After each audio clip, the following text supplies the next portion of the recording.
Hi everyone and welcome. Today we will be reviewing rhetoric and the different aspects of a rhetorical argument and delving into a new project, so watch the whole video. It will include information I haven't gone over in class yet. So let's begin the review. What is rhetoric? In class, we define rhetoric as the art or skill of speaking or writing formally and effectively, especially as a way to persuade or influence people. So generally speaking, rhetoric is the ability to persuade another person. As we remember from our earlier discussion, rhetoric has been studied for a long time, since the time of the ancient Greeks in fact. One of the most notable rhetoricians, and the person we will be focusing on today, is Aristotle. He wrote a treatise called The Art of Rhetoric.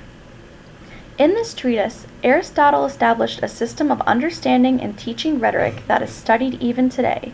And also in this treatise are the rhetorical appeals that we will be going over later on in this video.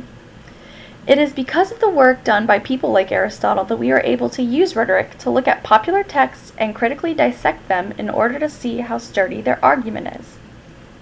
Also, through studying rhetoric, you will be able to develop an argument that is ethically, logically, and emotionally appealing to your audience, which will make your claim more believable.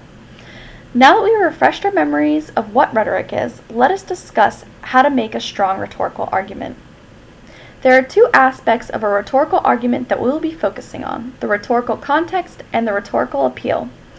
The rhetorical context is the basis for your argument. By analyzing the context, you will be able to see the different elements that influence your argument. The four elements that we will discuss are subject, aim, audience, and medium. The subject is the topic of your argument. Pretty simple, right? The aim is the speaker or writer's goal, or the intended effect you want to have on a specific audience. The audience is the specific person or group you're addressing, and the medium is the method of delivery.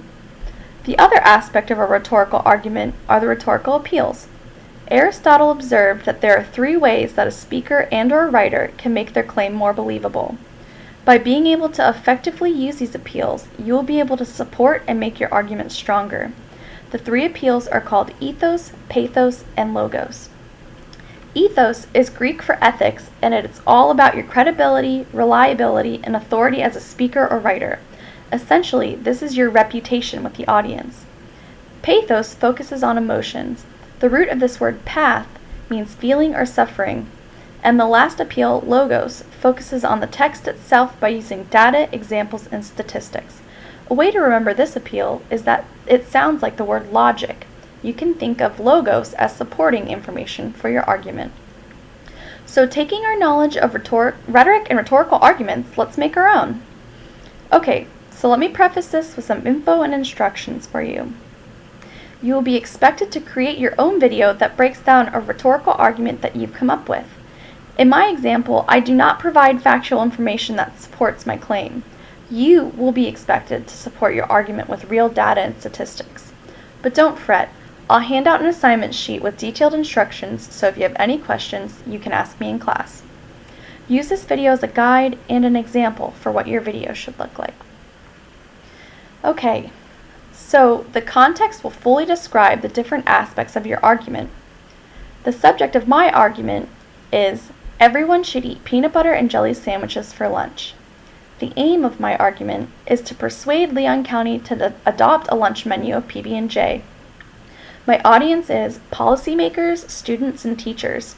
And my medium is audio-visual that uses text and images, or a video that uses word and pictures. Now that we know the context of the argument, we can begin to think about how we would weave in the appeals. How could you utilize all three rhetorical appeals in your argument? Well, this is how I would use the appeals in mine. An example of ethos could be to emphasize my authority. I'm a teacher, so I know what's best for our students. An example of pathos could be attempting to make the audience feel nostalgic. Everyone has fond memories of having PB&J as a kid. It's such a comforting meal. And last, an example of logos could use statistics and data. 2 out of 3 students who ate PB&J for lunch showed improvement in classroom performance. Although I used all three appeals, my appeal to logos is weak and therefore influences my appeal to ethos. If I'm a good teacher, why would I use such a bad statistic to support my claim? As you can see, a lot goes into creating a strong rhetorical argument. The example I used would never hold up if someone were to critically analyze it. What I want you guys to do, in order to prove that you watched this video, is to write a page about how Aristotle's rhetorical appeals influence each other. Think about the different ways that ethos, pathos, and logos work together to create a strong argument, but also think about the ways incorrectly using the appeals could harm your argument. Thanks for watching, and see you in class.